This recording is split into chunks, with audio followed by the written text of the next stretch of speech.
Every single time I have a chance to perform stand-up magic, I use this effect. It uses ordinary props. It requires very little prep time.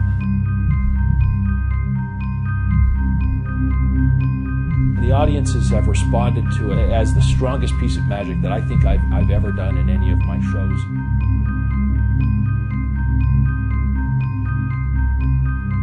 Everybody else but the performer is making these decisions. It's more of a coincidence. It's not a prediction. The feedback has always been, but that thing with the newspaper, that's impossible. It is that strong.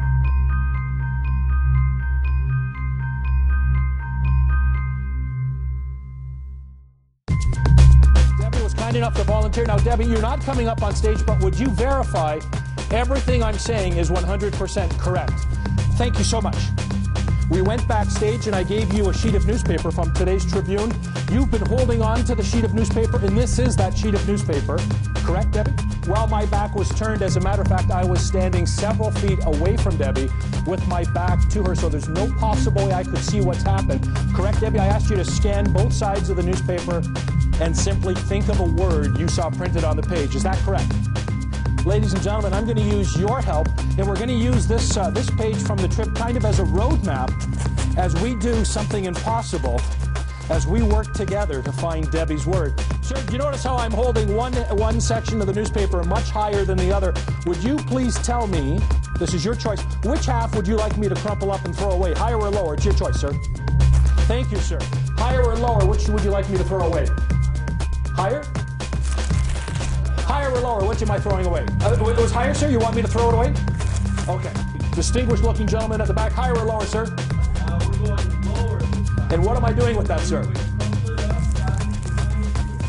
We're left with about 75 different words, and I'm going to ask this gentleman here, go through the door and come up on stage here. Doug, I'm going to ask you to close your eyes and hold up a finger on this hand. You bring your finger down on top of a word. When I ask you to open your eyes, you're going to lock this word in your mind silently. You're not going to say it out loud. You're just going to read it yourself, okay? Write the word you just pointed to as big as you can on that board. Could you announce the word that you had locked in your mind to the audience, please? I just have mega, M-E-G-A.